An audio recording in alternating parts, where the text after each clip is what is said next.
Welcome back. Today's topic is going to be about infrared photography and how it can enhance your imagery.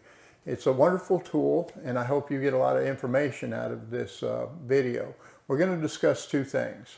First thing we're going to discuss is exactly what is IR, infrared, and the second thing we're going to discuss is how to get it into your imagery. What kind of tools you need and what type of equipment you need to be able to do infrared photography. So let's get to it.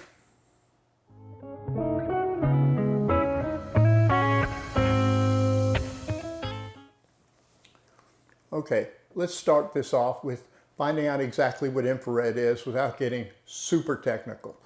Infrared is an electromagnetic wave. Now, in this electromagnetic spectrum, there are a bunch of different waves. There's cosmic rays, there's gamma rays, there's X-rays, there's ultraviolet rays, radio waves.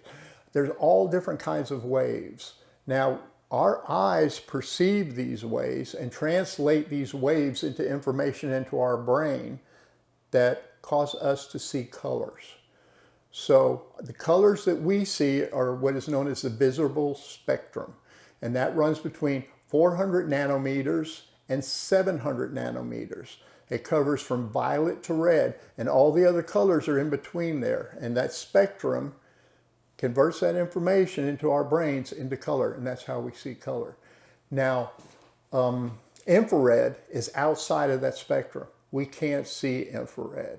Infrared is normally used like remote controls in your TV. Satellites use infrared to take imagery for weather patterns. It's something that our eyes don't see. We can't see that wavelength. But what we can do is we can have equipment that will give us that infrared imagery. So let's get a couple examples of that right now. So let's have some examples of what infrared photography looks like. Here's an example of it. This is a wide-angle view shot, and notice the water. Look how you get this really nice coloration of the water, and everything in the background has that infrared look to it.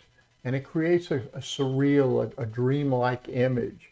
And these things can be really wonderful to add to your imagery in your photography. Let's go to another example. This tree. This is just a tree in my front yard, and I use the infrared photography on it. You can zoom in a little bit and see, you know, there's very good detail to this imagery. And it creates this wonderful color that is just very, very interesting. And you can also go into your software that you use to do your photo editing, and you can change the colors. I've seen some people make these things look yellow instead of pink or blue, create all these surreal, dreamlike images. It's very, very interesting, and it's one of the reasons why I do like infrared photography. The second reason why I like infrared photography is because of the black and white conversion when you do this in your software. You take this image right here. This was taken with the infrared camera. The lens is not that great of a lens. It's a really, really good, inexpensive lens. It's the wide angle EFS 10 18 millimeter lens. So it's a wide angle, but it's not a high-end lens. It's, in Canon, you want the L lenses that are your best glass and your high-end lenses. This is not one of those, but it still took this image. Now, to show you why infrared photography can be such a wonderful tool, let's see what it looked like when it was converted to black and white. Look at the detail that comes up. Let me blow into these stones and take a look at that. Look at the incredible, incredible detail you get when you take an infrared image and you convert it to black and white. And there's a reason this is happening. If you would have just taken this with a regular camera, taken a color photograph, and you would have converted it to black and white, you would have only had that spectrum of light that is in the detail of the picture. Since this has all that and includes the infrared spectrum, you even get more detail. So initially you might have this much detail in your photograph because you took it with just a regular camera, regular lens, and got the color photograph. Now you've move that range of enhancement and detail even larger because you've taken an infrared photograph that picked up that detail and converted that photograph to black and white. So if you're going to use a lot of black and white photography in your work, you definitely need to use an infrared camera or an infrared filter because you're going to pick up way more detail for your imagery. Okay, let's get back to the rest of the video. Okay, let's discuss now on how we can get this infrared technology into our imagery. There's two basic ways. The first way is you can get an IR lens that will screw to the front of your lens. It's a lens filter, and it will let that infrared light be detected by the sensor in your camera. The drawback to it is that lens is very dark. So you have to open up your shutter and allow longer shutter times to be able to get this infrared information in through the lens.